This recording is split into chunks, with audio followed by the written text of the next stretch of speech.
네, 여러분 반갑습니다. 오늘도 하우스처치 화요예배 함께 하신 여러분 진심으로 환영하고 축복합니다.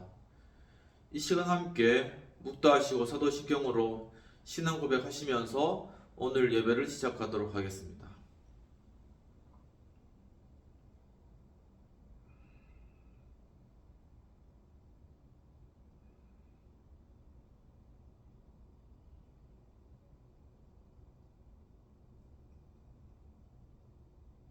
전능하사 천지를 만드신 하나님 아버지를 내가 믿사오며 그 외아들 우리 주 예수 그리스도를 믿사오니 이는 성령으로 잉태하사 동정녀 마리아에게 낳으시고 본디오 빌라도에게 고난을 받으사 십자가에 못 박혀 죽으시고 장사한 지 사흘 만에 죽은 자 가운데서 다시 살아나시며 하늘에 오르사 전능하신 하나님 우편에 앉아 계시다가 저희로서 산자와 죽은 자를 심판하러 오시리라.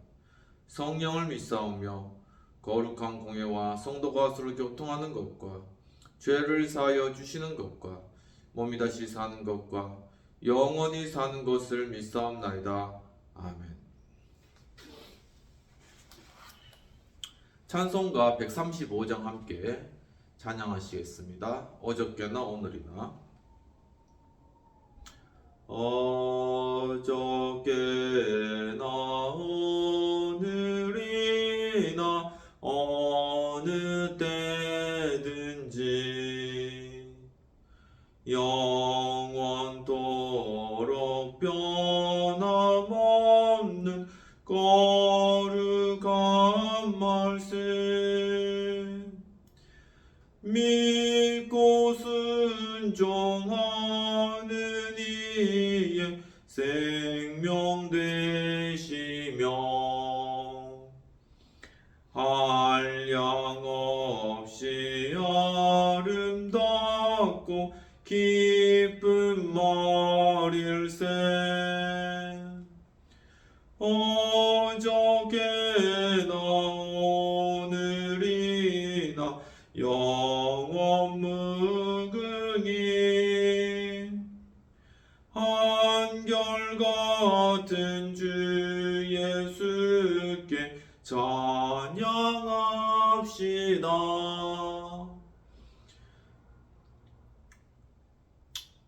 세상 지나고 변할지라도 영원하신 주 예수 찬양합니다.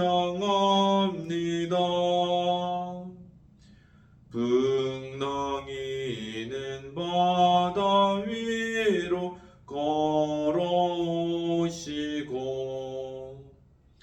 갈릴리의 험한 풍파 잔잔케 하고 겟세마네 동산에서 우리 위하여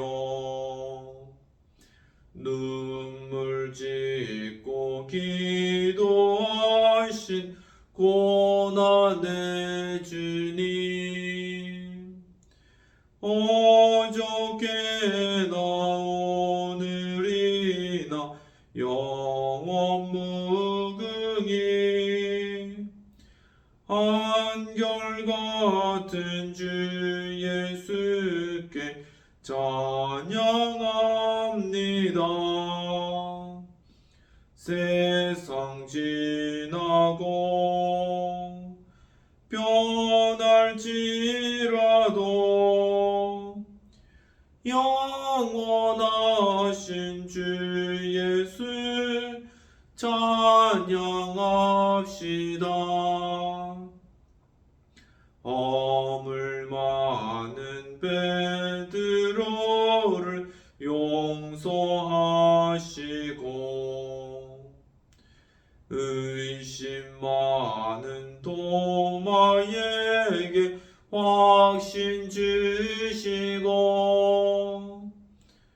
사랑하는 그의 제자 가슴에 안고 부드러운 사랑 뜻으로 품어주셨네.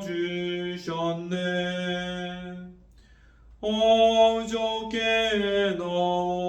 오늘이나 영원 무궁히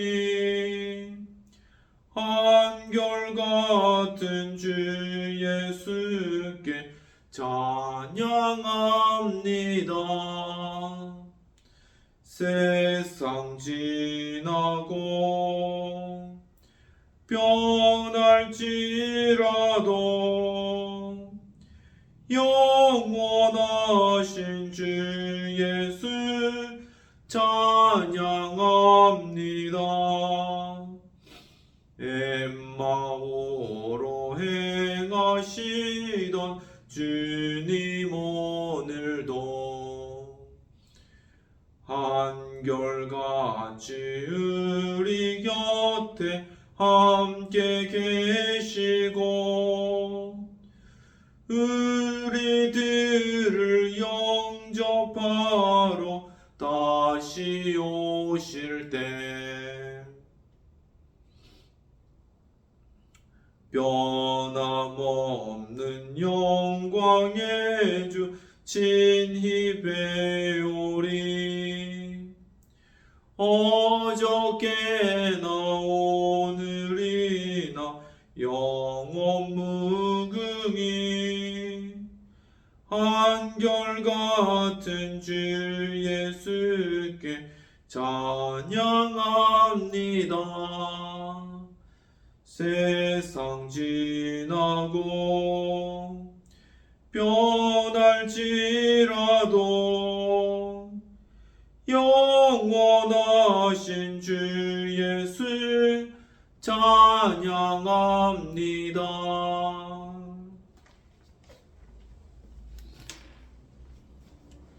이 시간 공동체를 위한 회개의 기도와 또한 성찬을 위한 기도와 헌금을 위한 기도를 드리도록 하겠습니다. 하나님 아버지, 주님의 크신 은혜와 주님의 우리를 돌보시는 그 은총을 생각할 때 주 앞에 감사와 찬양을 돌려옵나이다.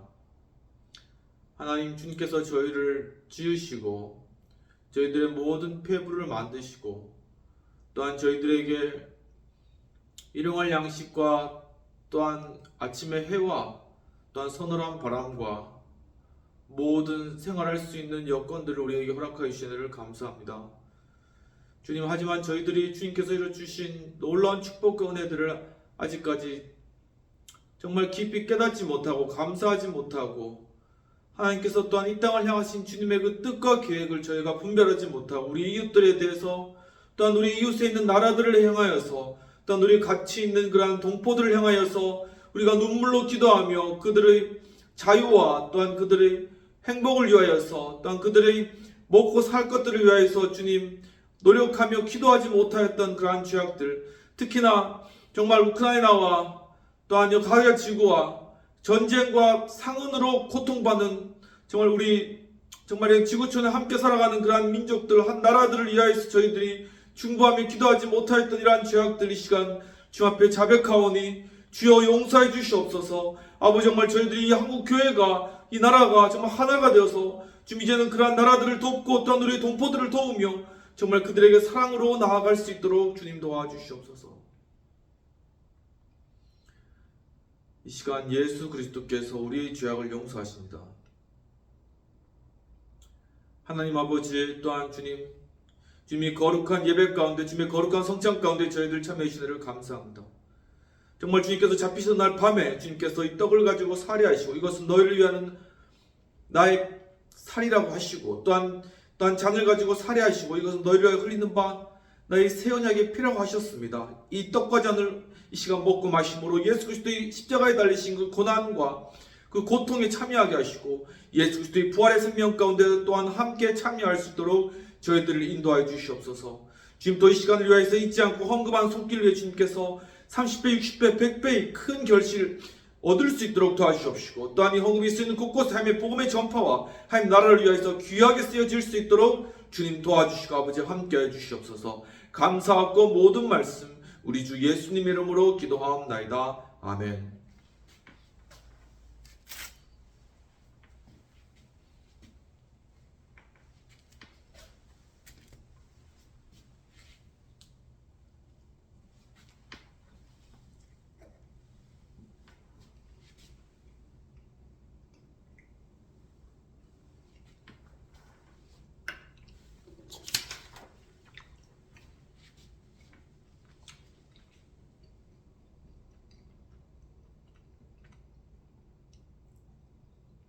이 시간 함께 말씀을 받도록 하겠습니다.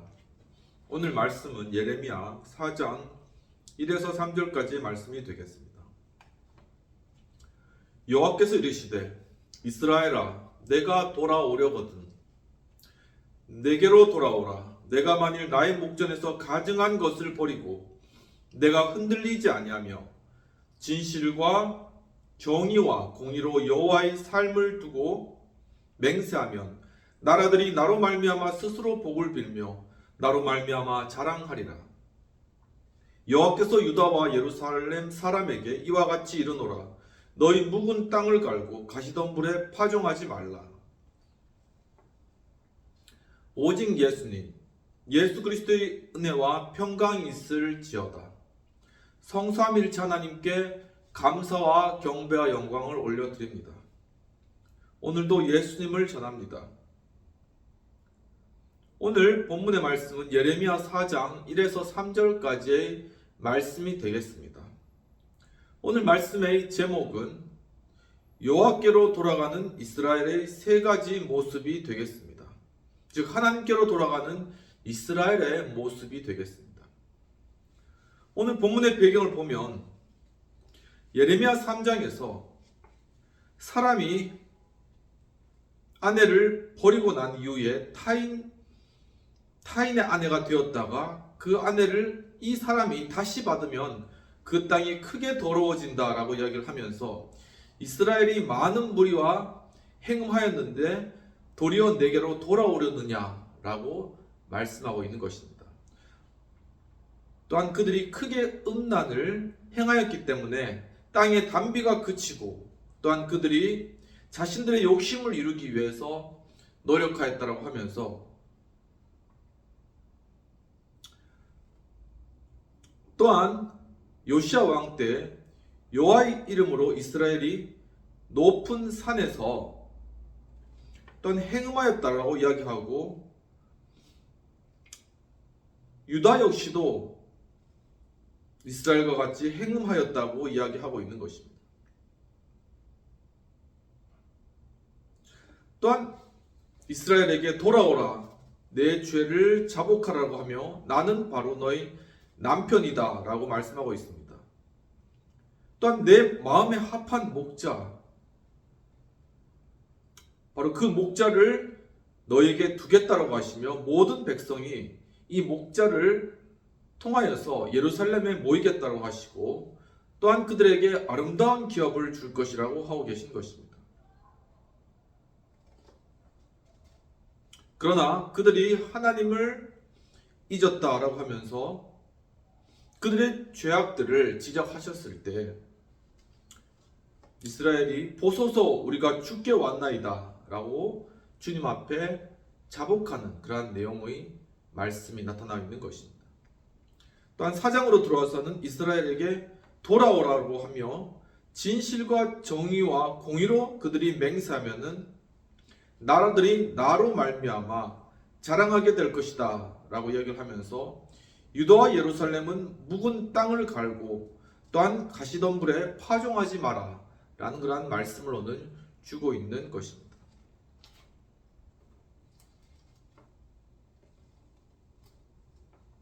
이러한 오늘 본문의 배경과 요약되는 말씀을 가지고 여호와께로 돌아가는 이스라엘의 세 가지 모습에 관한 내용들을 살펴보도록 하겠습니다.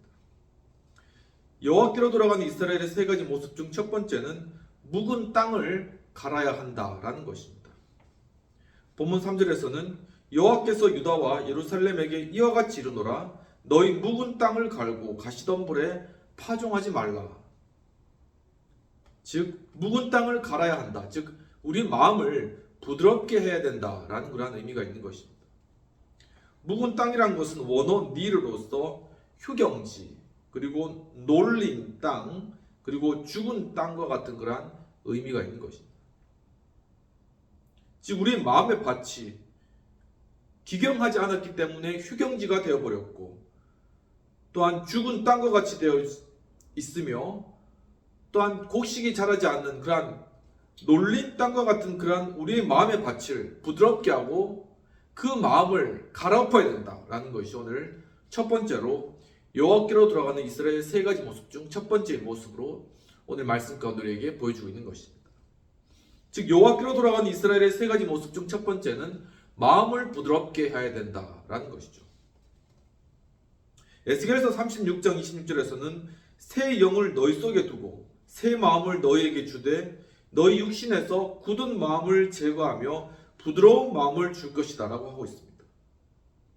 이 말씀에서도 나타나 있듯이 바로 새 영, 바로 주님의 영이 우리의 마음을 새 마음을 주고 또한 우리의 마음을 부드럽게 하고 우리의 마음을 갈아엎는 그러한 중요한 주체로서 역할들을 하고 계시다라는 것이죠.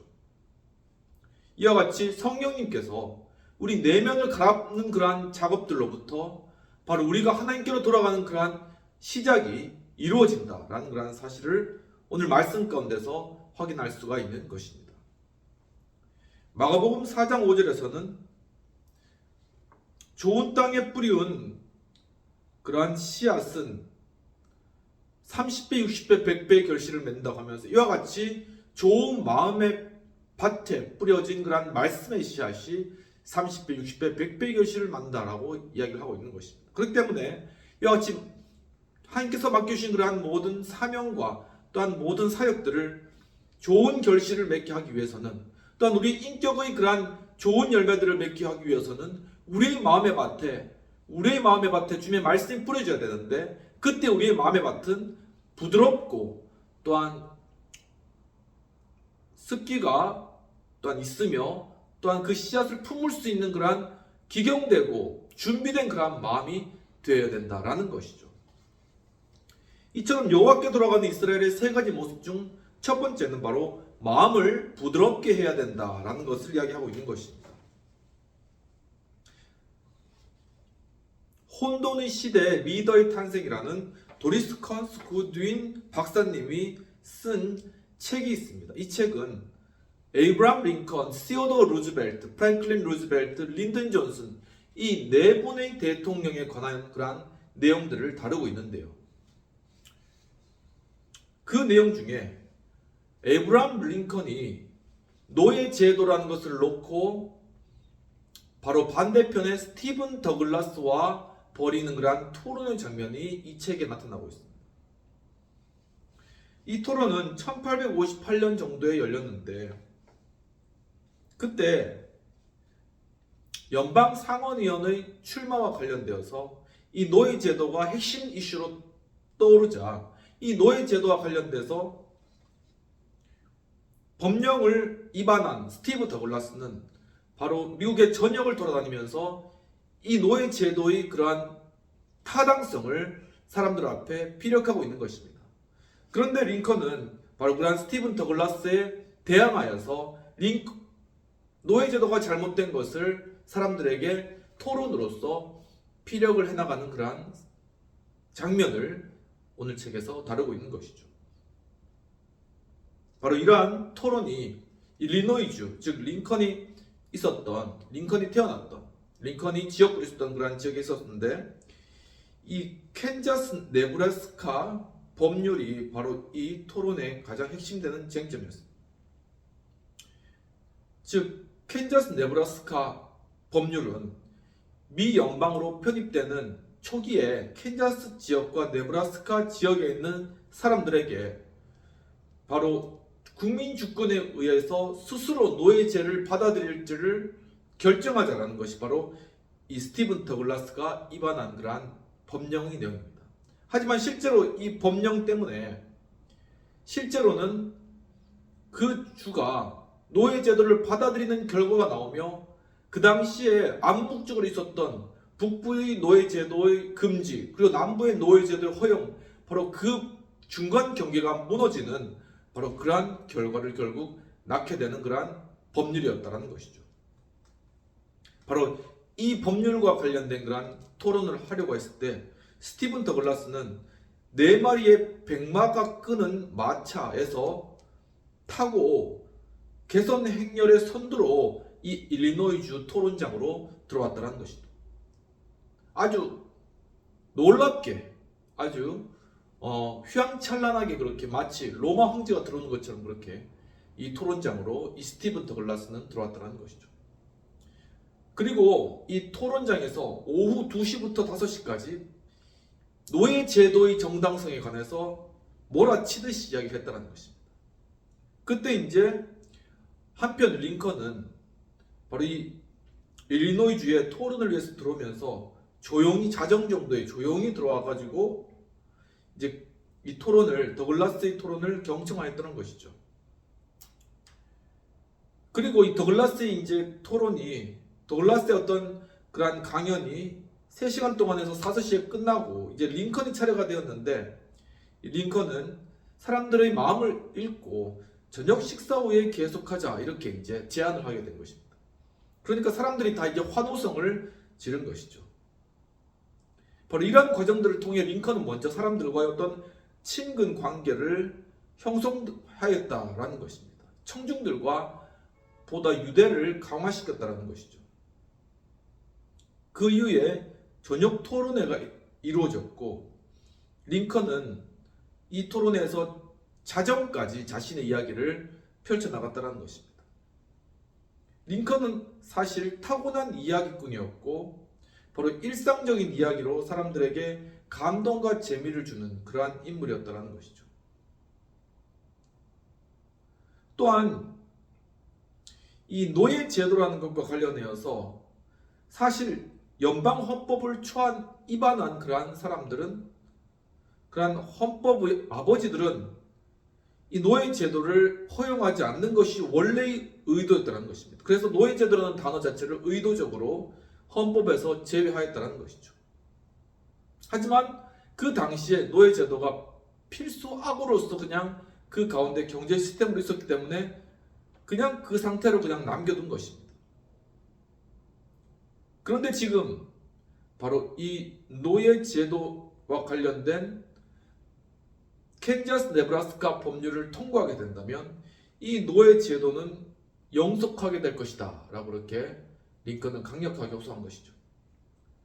그러면서 이거는 마치 바싹 마른 목초지에 한 목장주가 자신의 가축을 다 기르다가 이제 이 목초지에 풀이 다 떨어지자 목초지의 울타리를 제거하고 이제 소가 지 마음대로 가서 풀 뜯도록 그냥 방임하는 바로 이러한 결과가 되어지게 된다는 것이죠. 이것은 즉 남부에 있었던 그러한 노예 제도를 아삭아삭 먹고 그것을 즐기던 그러한 노예 사냥꾼들, 노예 상인들이 이제는 북부까지 그냥 치고 올라올 것이다 라는 것입니다. 바로 이와 같이 링컨은 여러 재미있는 이야기들과 또 핵심되는 주제들로 사람들의 마음을 먼저 따뜻하게 하고 또한 준비시키고 사람들과 친밀하게 해주고 이러면서 그 사람들의 마음이 이 노예제도의 잘못에 대해서 받아들일 수 있도록 그 마음을 잘 준비시키는 그러한 역할들을 먼저 했다는 것입니다. 그렇기 때문에 이제 링컨이 연설을 시작했을 때 이 링컨의 호소력과 확신이 그들의 마음에 꽂히고 전달된 것이죠. 이와 같이 먼저는 우리의 마음이 하나님의 말씀을 받을 수 있도록 준비되고 기경되고 경작되어야 된다. 마음이 부드럽게 개간되어야 된다라는 그러한 사실들을 우리에게 보여주고 있는 것입니다. 즉 여호와께로 돌아가는 이스라엘의 3가지 모습 중 첫 번째는 그 마음을 부드럽게 하였다라는 것이죠. 그렇다면 여호와께로 돌아가는 이스라엘의 3가지 모습 중 두 번째는 가시덤불에는 파종하지 말아야 된다는 것입니다. 본문 3절에서는 여호와께서 유다와 예루살렘 사람에게 이와 같이 이르노라 너희 묵은 땅을 갈고 가시덤불에 파종하지 말라는 것이죠. 이 가시덤불은 뭡니까? 그러니까 여러 잡다한 생각들이고 또한 여러 세상적인 염려고 근심이고 결국은 이것은 세상적인 욕심에서 기인한 것이라는 것입니다. 즉 이것은 무슨 말이냐면 세상 욕심을 버려야 된다. 그 세상 욕심으로 가시덤불난 그것에 계속 씨를 뿌려가지고 그것을 더 키울 필요는 없다라는 것입니다. 바로 이러한 가시덤불과 같은 그러한 세상 욕심을 싹 버리고 마음을 개간해야 된다. 바로 좋은 땅에 말씀을 뿌려야 된다는 것이죠. 본문 3절에서 가시덤불이라는 것은 원어 고우심으로써 가시 그리고 가시털 찔레와 같이 이렇게 가시가 나가지고 밑에서 곡식이 자라지 못하도록 막고 사람들도 지나가지 못하도록 그렇게 막 가시덤불로 있는 바로 그런 것을 의미합니다. 바로 이러한 것이 사람들의 마음에 있기 때문에 이것이 마음을 찌르는 것이죠. 이 세상 염려, 근심, 불안, 초조 이러한 것들이 마음을 계속 찔러서 그 안에서 말씀이 자라거나 말씀으로 꽃피우거나 말씀으로 열매 맺지 못하도록 계속 한다는 것이죠. 이것이 누구의 그러한 역사라는 것입니다. 결국 사단 마귀의 세력들이 마음컨대 가시덤불을 만들고 그것으로 마음을 찔러서 그 마음컨대 하나님 말씀이 자라지 못하도록 그렇게 막는 그러한 역할들을 하고 있다는 것입니다. 바로 그 핵심적인 것이 바로 사람들의 마음 가운데 욕심을 불러일으켜서 이 욕심에서 기인한 염려와 근심으로 결국은 말씀의 결실을 맺지 못하게 한다라는 것이죠. 이처럼 여호와께 돌아간 이스라엘의 세 가지 모습 중 두 번째는 세상 욕심을 다 버려야 된다라는 것을 이야기하고 있는 것입니다. 누가복음 8장 15절에서는 이 말씀이 가시떨기에 떨어졌다. 이 씨앗이 가시떨기에 떨어졌다라는 것은 말씀을 들은 자가 지내는 중에 이생 염려와 재물과 또한 향락의 기운이 막혀서 결실하지 못한다는 것입니다. 결국은 재물에 대한 욕심이고 결국은 그것을 또한 향락을 추구하는 그러한 마음이고 그것으로부터 가시덤불과 같은 그러한 근심과 염려들이 솟구쳐 나가게 되는 것이고 결국은 그 가시덤불과 또한 가시들이 그 마음을 찔러서 결국은 말씀이 이 마음의 밭에서 자라지 못하도록 막는 바로 그러한 사단이 그러한 하나의 도구로서 사용된다는 것이죠. 그러니까 이 사단이 이 가시덤불을 가지고 이렇게 굴렸다 저렇게 굴렸다 율로 굴렸다 하면은 그 사람은 지 마음대로 사단이 가지고 놀 수 있다는 것입니다.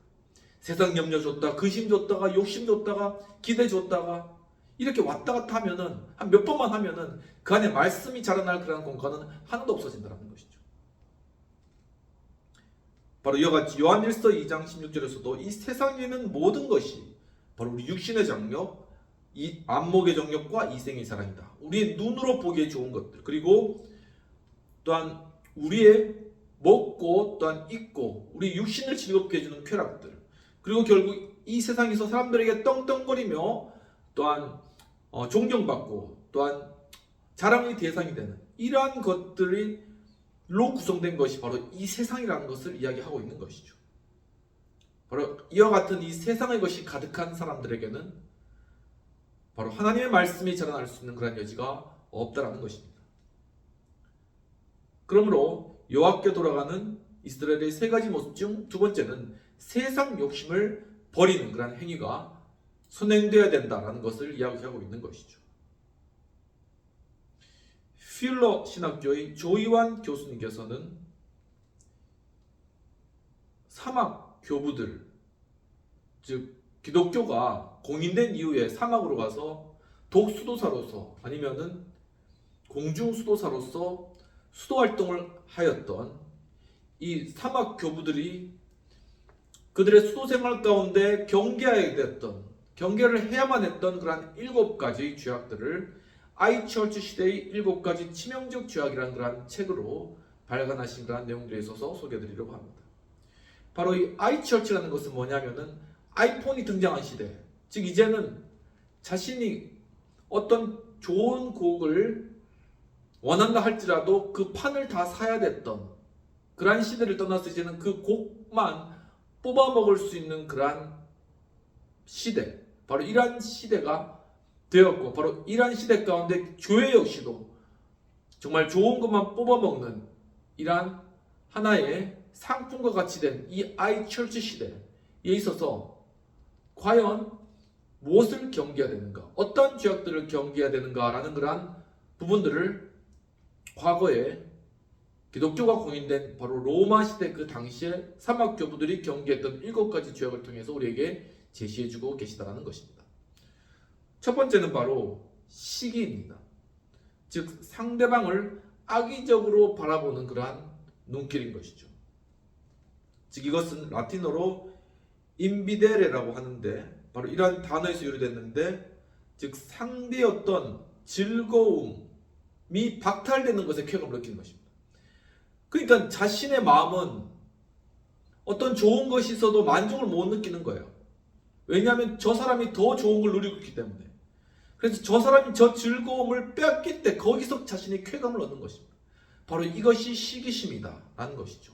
이것의 치명적인 문제는 뭐냐면 자신이 지금 가지고 있는 것에 대해서 만족하거나 감사하지 못한다. 자신이 있는 그러한 삶을 즐기거나 거기에 대해서 만족하거나 거기에 대해서 즐거워하지 못한다는 것이 가장 큰 문제라는 것입니다.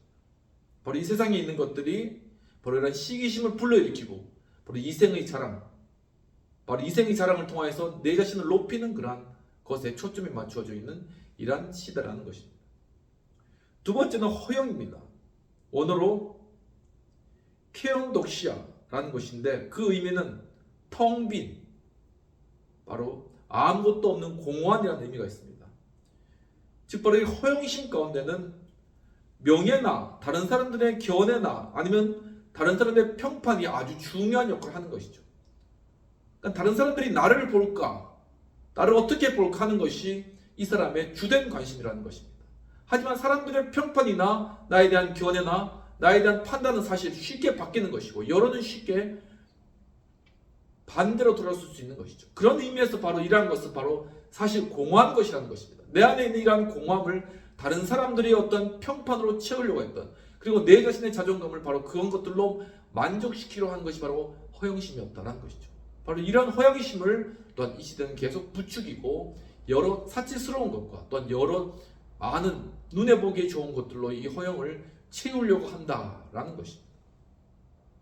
세 번째는 바로 분노입니다.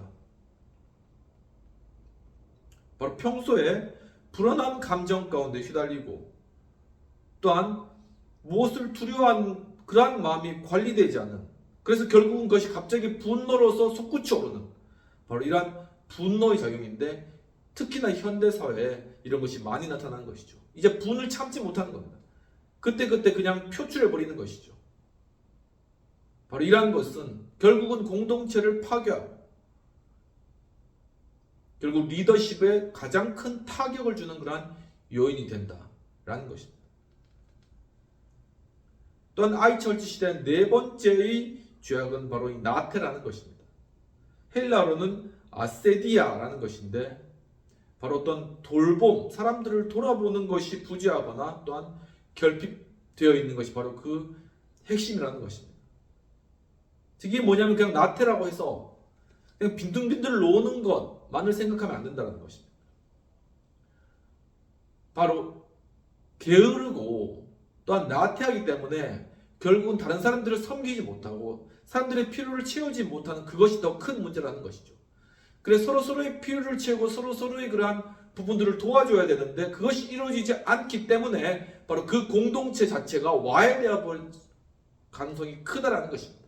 그렇기 때문에 성경에서도 계속 부지런하여 열심을 품고 주를 섬기라, 항상 부지런하라고 강조하고 있는 것이 바로 그리스도의 공동체를 세워나가고 공동체가 이루어지기 위해서는 함께 일하며 또한 함께 부지런하게 움직이는 그러한 부분들이 필요하다는 것입니다.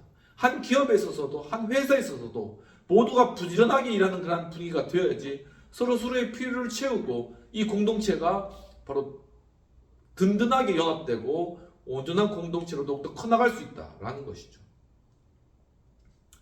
다섯 번째는 탐욕입니다. 라틴어 아바레로서 어떤 것을 지나치게 갈구한다는 것이죠.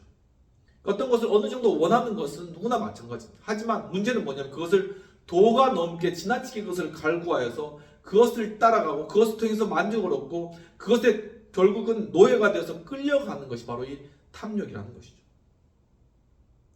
여섯 번째는 바로 탐식입니다. 바로 우리는 먹는 것을 통해 만족을 얻는 것이고 그건 당연한 것입니다. 하지만은 중요한 것은 여기서 많이 먹는다고 해서 이것이 탐식의 문제가 되느냐, 죄가 되느냐, 그것보다는 바로 우리가 우리의 마음에 이 만족을 얻기 위해서, 공허를 채우기 위해서 이 먹는 것으로 쾌락을 추구하는 그러한 마음 자체가 죄악이라는 것입니다. 그리고 7번째는 정욕입니다. 바로 이 정욕은 누구라도 피해갈 수 없고, 어거스틴, 그 성자 아우구스티누스 어거스틴 역시도 바로 그의 참회록에도 적었듯이 바로 이 정욕으로 인하여서 그가 그것을 참지 못한 어떤 그러한 성향을 그는 참회록에서 또한 고백하고 있는 것이죠. 바로 이 정욕과 관련되어서는 결국은 이러한 에로스적인 열정을 누구나 쉽게 가질 수 있는데, 그것을 바로 하나님의 나라와 의를 위해서 바르게 분출할 수 있어야 된다라는 것이 바로 핵심인 것이죠. 분명한 그 정욕은 에너지인데 그 에너지를 하나님 나라를 위해서 분출할 수 있어야 된다는 것입니다. 결국 이러한 가시덤불들, 이것이 바로 사단이 가지고 놀기 가장 좋은 그런 가시들인 것이죠. 이것을 사람의 마음에 두고 이렇게 흔들었다가 시기심으로 갔다가 저렇게 허영심으로 갔다가 정욕으로 갔다가 탐심으로 갔다가 몇 번 흘리면 거기에 말씀이 자라날 여지도 없고 자랐던 싹도 다 없어지고 아무런 소망도 가능성도 없다는 것입니다. 결국은 바로 여호와께 돌아가는 그러한 두 번째 단계로서 바로 이러한 세상 욕심들을 다 제거하는 것, 가시덤불을 제거하는 그러한 일들이 필요하다는 것입니다. 이와 같이 사랑하는 성도 여러분, 이제 우리가 2026년도 새로운 해를 맞게 됩니다. 이러한 새로운 해 가운데 과연 우리가 어떻게 하면 이제 하나님께로 우리가 온전하게 한 걸음 더 다가갈 수 있을까? 그것은 바로 우리가 먼저 우리의 마음 가운데 과거 묵혀두었던 이러한 묵은 땅을 기경하고, 또한 우리 묵은 땅에 있었던 이러한 가시덤불, 세상 욕심을 제거해 나가는, 우리를 거룩하게 하게 나가는 이러한 과정부터 우리가 바로 이 새로운 해를 시작해 나가야 된다라는 것이죠. 그렇기 때문에 신년에 또한 금식하면서 하나님을 구하는 그런 기도가 많이 있는 것도 바로 우리의 이런 가시덤불과 우리의 묵은 땅을 기경하고 새롭게 하기 위해서, 새해 주신 하나님의 말씀을 받기 위해서 우리가 이렇게 또한 금식하고 또한 노력하고 또한 새벽 기도하고 예배 드린다라는 것이죠. 이처럼 여호와께 돌아가는 이스라엘의 세 가지 모습, 두 번째는 세상 욕심을 버려야 된다라는 것을 이야기하고 있는 것입니다. 그렇다면 여호와께로 돌아가는 이스라엘의 세 가지 모습 중 세 번째는 바로 진실과 정의와 공의로 맹세해야 된다. 즉 본문 2절을 읽어보면 진실과 정의와 공의로 여호와의 삶을 두고 맹세하면 나라들이 나로 말미암아 스스로 복을 빌며 나로 말미암아 자랑하리라. 즉 진실과 정의와 공의로 맹세한다는 건 무엇이겠습니까? 진실과 정의와 공의의 주체는 무엇입니까? 바로 예수 그리스도, 그분이십니다. 그렇기 때문에 우리는 즉 예수 그리스도에 대한 믿음, 그것은 곧 삼위일체 되신 하나님에 대한 의, 하나님에 대한 그 의의 핵심인 예수 그리스도, 그분을 믿고 그분을 신뢰하고 신앙한다라는 것을 입으로 또한 고백하고 그것을 또한 선포하는 바로 그러한 행위가 또한 의적인 결단이 있어야 된다는 것이죠. 본문 2절에서 공의라는 것은 원어 유비스타카로서 정의, 그리고 정직, 공정과 같은 그러한 의미가 있습니다. 이것은 곧 하나님의 의를 의미하는 것이고, 바로 그 하나님의 의의 요체는 곧 예수 그리스도를 의미하는 것이고, 결국은 예수 그리스도에 대한 믿음, 예수 그리스도에 대한 신앙을 고백하는 그러한 믿음의 고백이 이루어져야 된다는 것이죠. 바로 여호와께 돌아가는 이스라엘의 세 가지 모습, 바로 하나님의 그러한 의를 입으로 고백하고 하나님에 대한 믿음을 고백하는 것, 예수 그리스도에 대한 믿음을 고백하는 것이 또한 여호와께로 돌아가는 이스라엘의 세 번째의 태도였다라는 것입니다. 시편 85편 10절에서는 인애와 진리가 서로 만나고 의와 화평이 서로 입맞추었다는 것입니다. 여기서 바로 의라는 것은 의 자체만으로는 그것이 완벽하게 만족될 수 없다는 것이죠. 이 의는 또한 화평과 서로 입맞춰야 된다는 것이죠. 또한 하나님의 진리는 인애와 서로 입맞춰야 된다. 이것이 무엇입니까? 십자가라는 것이죠. 바로 하나님께서 이 땅 가운데 세우신 그 공의, 그 공의에 따른 심판, 바로 그 심판 안에 있는 예수 그리스도의 사랑, 그리고 우리를 향한 대속적 죽으심, 이것이 합쳐짐으로 말미암아 하나님의 온전한 의가 이루어지고 그것을 우리가 믿음으로 말미암아 이제 그 의가 우리에게 전가된다. 바로 그 믿음과 하나님의 그 공의로 말미암아 이제는 우리의 삶 가운데, 우리의 마음 가운데 그것이 들어오지고 심겨짐으로 이제는 그 안에서 놀라운 그러한 열매 맺음이 이루어지게 된다는 것입니다. 사랑하는 성도 여러분, 정말 이제 2026년이 되었는데 2026년에 정말 하나님의 정말 그 말씀, 새해 주신 주님의 그 공의로우신 주님의 그 말씀을 우리가 받기 위해서 우리의 마음의 털을 다시금 갈고 또한 우리의 그러한 가시덤불을 제거하며 우리가 거룩한 마음 가운데 주의 말씀을 받음으로 말미암아 2026년도에 하나님의 놀라운 그러한 축복의 열매들을 많이 맺는 우리 사랑하는 성도 여러분 되시기를 주님의 이름으로 축원합니다. 에베소서 6장 14절에서는 그런즉 서서 진리로 허리띠를 띠고 의의 호신경을 붙이라고 이야기하고 있습니다. 즉 하나님의 공의를 우리가 믿고 신하는 것은 그 자체로 의의 호신경, 즉 하나님의 공의가 우리 마음 가운데 들어오므로 그것이 우리의 방패가 된다는 것입니다. 우리가 하나님의 신앙을 고백하고 그것을 믿고 따름으로 말미암아 그 말씀 우리 마음 가운데 심겨짐으로 말미암아 우리가 주님의 의를 받아들임으로 말미암아 우리는 이제 악한 사단마귀의 세력이 다가올다 할지라도 또한 그 불화살이 날라온다 할지라도 이 그리스도의 의가 그것을 막아서며 또한 그리스도의 의가 우리를 보호하며 바로 우리는 담대하게 바로 그러한 빗발치는 그러한 사단의 그러한 불화살 가운데서도 우리가 앞으로 전진할 수 있는 그리스도의 군사로 세움받을 수 있다라는 것입니다. 바로 이 모든 것은 바로 하나님의 의를 우리가 믿을 때 그것을 고백할 때 즉 하나님의 의신 그 요체시고 핵심이신 예수 그리스도를 믿고 고백할 때 이루어진다라는 것이죠. 로마서 4장 5절에서 바울은 바로 이 믿음에 관한 이야기하면서 아브라함이 하나님을 믿고 그것이 그에게 의로 여겨졌다라고 이야기하고 있습니다. 즉 아브라함에 있는 그 의도, 바로 그 공의, 하나님의 그 나타난 의도 아브라함의 믿음을 통해서 아브라함에게 주어졌다는 것이죠. 그것은 무엇이었냐면은 우리 마음 가운데 우리의 마음의 밭을 기경하고 우리의 마음에 있는 가시덤불을 다 제거하며 하나님 말씀 우리 가운데 떨어졌을 때 그것을 우리가 믿음으로 품고 그것을 우리가 소화해냈을 때 그것이 우리 안에서 참된 놀라운 열매로서 그리스도의 열매로서 놀라운 결실로서 이제는 나타나게 된다라는 것이죠. 이처럼 여호와께 돌아가는 이스라엘의 세 가지 모습 중 세 번째는 하나님의 그 의, 바로 그 의를 믿음으로 고백하고 그것을 받아들이고 고백해야 된다라는 것을 이야기하고 있다는 것입니다. 대구 서현교회 박순호 목사님께서는 자신의 초기 한국 장로교 신학과 12신조에 대한 그러한 내용들을 박사학위 논문들을 자신의 블로그에 또한 게재하였습니다. 2013년 8월 9일 날 그것을 게재한 내용들에 있어서 잠깐 소개해드리고자 합니다. 한국 장로교회는 미 장로교회, 즉 미국 장로교회로부터 대부흥의 운동의 영향을 받은 그러한 한국 장로교회의 특징을 가지고 있습니다. 바로 이 대부흥 운동의 영향으로 평양신학교는 한국에 세워진 그 신학교는 최초에 세워진 신학교는 성경을 하나님의 영감으로 작성되었고 또한 거기에는 무오성 즉 조금도 틀림이 없다라는 것을 확신하는 바로 그러한 신학적 분위기 가운데서 바로 평양신학교가 세워졌다는 것이죠. 그것은 결국은 청교도 개혁주의 전통신학으로 한국교회의 개신교가 시작했다는 것을 의미하고 있다고 이야기하고 계십니다.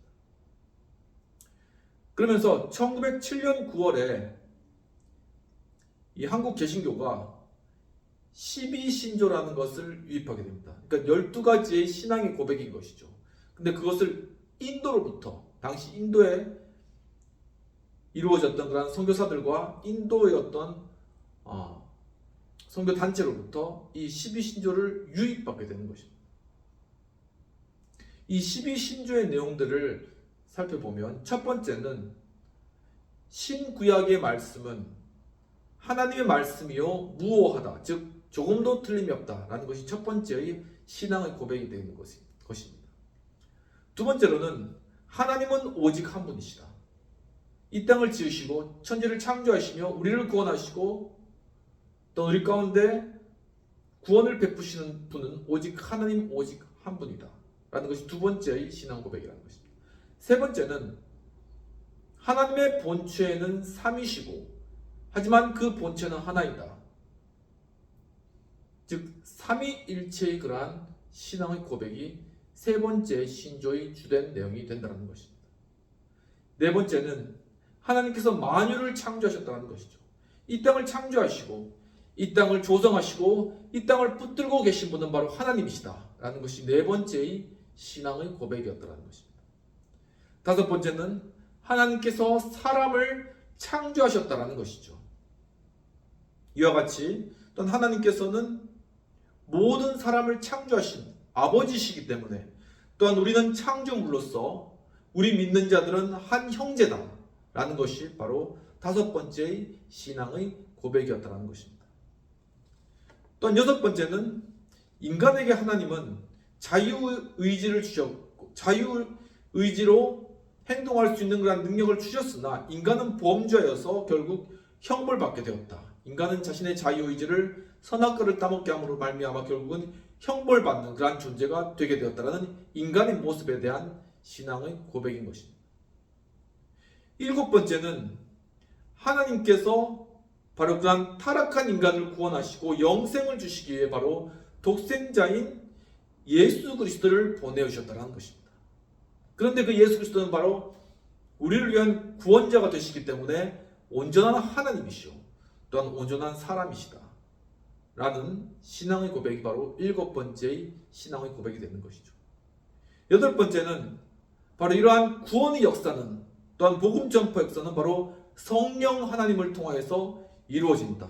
이 성령님의 역사를 말미암아 이 구원의 역사가 이루어진다라는 것이죠. 이 성령님께서 우리의 마음을 주장하셔서 하나님의 복음의 말씀을 받아들이게 하고 바로 주님의 천국 백성으로 바꾸어 가신다라는 것입니다. 그렇기 때문에 아홉 번째의 신앙의 고백은 예수 그리스도를 믿고 복종할 때 사람은 구원을 받게 된다라는 것이 아홉 번째의 신앙의 고백인 것이죠. 그리고 열 번째는 바로 성례와 관련되어서 그리스도인의 성례는 세례와 성찬 두 가지다라는 것을 선포하는 것입니다. 11번째는 바로 이렇게 성례로서 세례와 성찬으로서 하나된 바로 그리스도의 공동체 가운데서는 성도의 교제가 있다는 것입니다.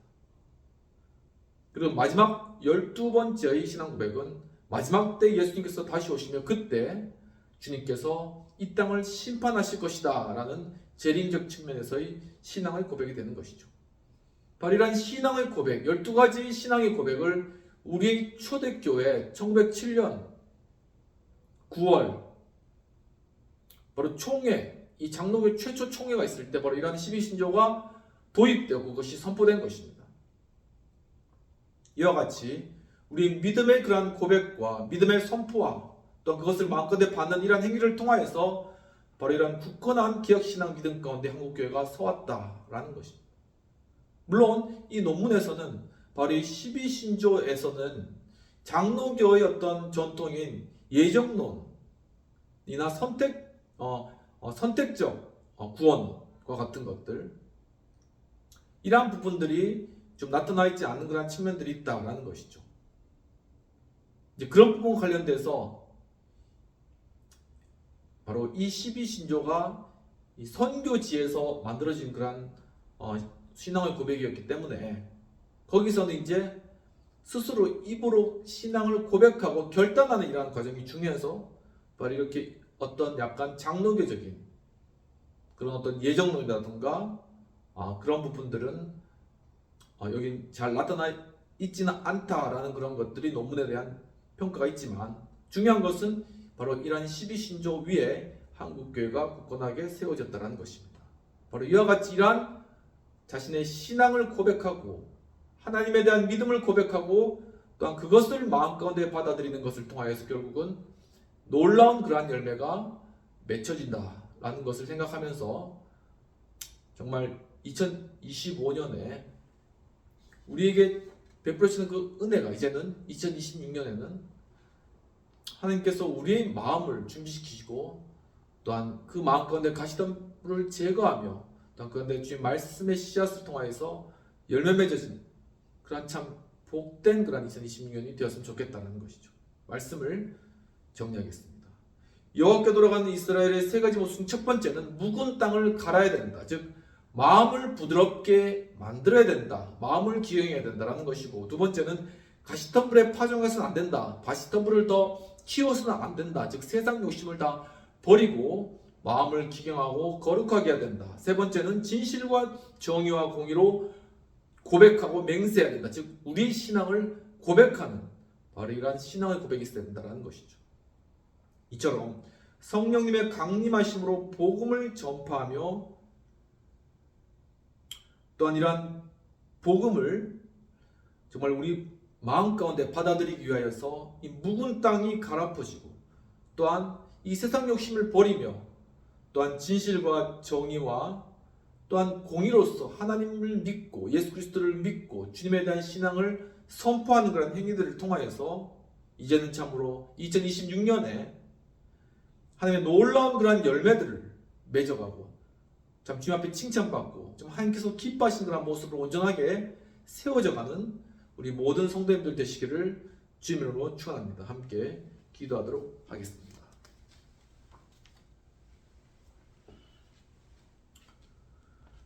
하나님 아버지 감사합니다. 오늘도 참으로 여호와께 돌아가는 이스라엘 민족들의 그러한 마음의 태도들을 통하여서 우리에게 이제 새해 2026년에 우리가 먼저 하나님 앞에 나아갈 자세들을 배울 수 있도록 이끌어 주시기를 감사합니다. 주님 참으로 먼저는 우리의 마음이 기경되기를 원합니다. 우리의 죄로 물든 우리의 기경되지 않은 우리의 딱딱해버린 씨앗이 조금 더 들어가지 않은 이런 완악한 우리의 마음과 심령들 주님께서 갈아푸시고 또한 그것을 기경하시며 그것을 정말 순한 그러한 밭과 같이 순한 그러한 논과 같이 정말 잘 기경된 그러한 기름진 옥토와 같이 주님께서 만드시고 주님 준비시켜 주시옵소서. 하나님 아버지 또한 우리 마음 가운데 많은 염려와 근심이 있습니다. 어떻게 살아가야 될지 또한 이런 여러 경제적인 변동과 여러 많은 그러한 상황들 가운데 또한 이러한 것들을 또한 가지기를 원하는 그런 욕심이 그러한 마음들도 있고 주님 아버지 그것과 관련된 그러한 근심과 또한 걱정들 그러한 것들로 이제 새해를 맞이하는 그러한 마음들이 있습니다. 주님 하지만 주님 이제는 새해 정말 주님의 그러한 새로운 주님의 그 마음을 우리가 받기 위하여서 새 마음을 우리가 얻기 위하여서 이제는 그러한 모든 과거에 있었던 지금까지 있었던 그러한 모든 염려와 근심과 이것을 불러일으키는 모든 세상 욕심들 다 버리고 아버지 이제 온전한 마음으로 준비되어서 주님의 새 마음을 받고 주님의 새로운 그러한 말씀 가운데 우리의 마음이 온전하게 주의 말씀을 품을 수 있도록 인도하여 주시옵소서. 주여 참으로 이러한 것을 통하여서 주님 결국 이제는 정말 공의요 정의요 정말 온전하신 주님의 그 의를 또한 우리 마음 가운데 인정하고 그것을 선포하며 그 신앙을 고백하는 그러한 저희들의 신앙의 고백이 있게 없어서 주여 정말 참으로 의로우시고 또한 그 의를 십자가상에 이룰 수 있는 예수 그리스도 그분을 믿고 그분을 의지하나이다. 주여 정말 그분만이 참으로 그리스도만이 참으로 온전한 의이시오 우리의 구원이시오 또한 우리의 온전한 메시아 되시고 또한 우리를 구속하시며 또한 정말 우리를 위해서 중보하시는 그 우리의 참된 친구요 또한 우리의 참된 주님이심을 이 시간 고백하나이다. 주여 정말 이 새해에는 더욱더 예수 그리스도의 그 사랑과 은혜와 깊이를 더욱더 깊이 알아가며 주님과 동행하는 그런 한 해 될 수 있도록 도와주옵소서. 주님 또한 그리스도의 그 의를 이 땅 가운데 선포하며 또 이 땅 가운데 실행해 나가며 그것을 통해서 하나님의 공의와 하나님의 나라를 이 땅 가운데 이루는 그러한 귀하고 복된 2026년 될 수 있도록 주여 도와주시옵소서. 하나님 아버지여 또한 이 영상을 보시는 그러한 분들 가운데는 또한 암으로 고통받는 그런 분들 계십니다. 주님께서 그 암으로 고통받는 분들 가운데 지금 찾아오셔서 정말 예수 그리스도의 그 보혈의 피로 말미암아 지금 그 암세포가 아버지가 사라지면 정말 줄어들며 또한 아버지 정말 소멸되며 다 타버리게 하시옵시고 주님 다 죄로 떨어지게 하시옵시고 온전히 아버지 정말 이 암으로부터 암의 고통과 질병으로부터 나음받을 수 있도록 도와주옵소서. 주님 아버지 또한 여러 육신적인 질병과 정신적인 고통으로 괴로워하는 분들 가운데도 주여 이제 찾아가셔서 하나님 아버지 그 육신을 괴롭히고 또한 그 정신을 황망하게 했던 그러한 모든 가시떨겨 같은 것들 주님 성령의 불로 다 태워주시옵시고 주여 그 마음에 바치지는 옥토와 같이 준비되어서 또한 그 육신도 아버지 온전하게 회복되어서 주님을 더욱더 섬겨나가며 새해 더욱더 주님 살아계심을 또한 나타내고 주님께서 주신 그러한 사명들을 감당하는 우리 성도님 될 수 있도록 도와주시옵소서. 하나님 아버지 주여 또한 여러 정말 진학의 문제와 학업의 문제와 또한 여러 직장의 문제와 취업의 문제 또한 여러 경제적인 궁핍과 어려움들 가족 간의 그러한 문제들과 주님 여러 사업의 문제들로 인하여서 또한 여러 근심과 걱정으로 또한 아버지 정말 이 새해를 맞이하는 우리 성도님들 주님께서 돌아보시옵시고 정말 그 마음 가운데 있는 이 모든 것이 사실 세상 욕심과 이 세상에 있는 안목과 육신의 정욕과 이생의 자랑과 이런 것들로부터 온 그런 가시덤불과 같은 그러한 것이었는데 아버지 그것이 우리 마음을 찌르고 괴롭게 할 때 주어진 이러한 것들을 주님 말씀의 능력으로 성령의 그런 불로 다 태워주시옵시고 다 제거해 주시옵시고 주님 마음 가운데 이제 온전히 새 마음을 받아서 주님 마음 가운데 참된 평안과 위로가 임하며 한국의 정말 천국에 놀라우신 그런 원리들이 우리 삶 가운데 실현됨으로 말미암아 우리 진학의 문제, 직업의 문제, 또한 여러 경제적인 그러한 문제들, 또한 사업의 문제들, 여러 가족관계의 그런 문제들과 모두 소통되는 그런 사람들과의 소통의 문제, 친구들과의 그런 모든 상황들, 아버지란 것들이 정말 주님 은 안에서 녹아지고 아버지 다시금 화합되며 아버지 주님의 평화가 임하며 또한 놀랍게 형통케 열려지는 그런 놀라운 역사에 있을 수 있도록 주여 축복하시고 아버지 함께하여 주시옵소서. 이 시간 예수 그리스도의 크신 은혜와 하나님 아버지의 놀라우신 사랑과 성령님의 감화운동 역사하심이 이제는 2026년을 새로 맞이한 우리 정말 우리 성도님들 또한 이 영상을 시청하시는 그런 모든 분들 정말 주님께서 주시는 그러한 새 마음, 새 말씀을 받기 위해서 마음 가운데 이 굳은 마음 또한 딱딱해진 마음 놀고 있는 이런 마음들 다시금 기경해서 또한 그 마음을 괴롭게 하고 찔렀던 그러한 가시덤불을 제거하며 정말 주님의 그 새 마음을 받고 새 말씀을 받아서 그 안에 귀한 열매를 2026년 귀하게 맺어가기를 원하는 우리 행복한 교회 하우스처치 여의도 신회 그리고 이 영상을 시청하는 모든 분들에게 모든 성도님과 회원님들에게 지금부터 영원까지 함께할지어다. 아멘. 네, 오늘도 예배 가운데 함께 계신 여러분 감사합니다. 이제 2025년이 지나가고 2026년이 다가오고 있습니다. 정말 이 새해 정말 하나님께서 주신 그런 새 마음을 가지고 새 말씀을 말미암아 나아갈 때 참 이제는 우리를 괴롭히던 것들도 예수 이름으로 다 끊어질 줄 믿습니다. 이 새해 꼭 정말 주님의 그런 말씀 붙들고 나아가며 주님의 큰 축복 받는 2016년 되시기를 주님의 이름으로 축원합니다. 감사합니다.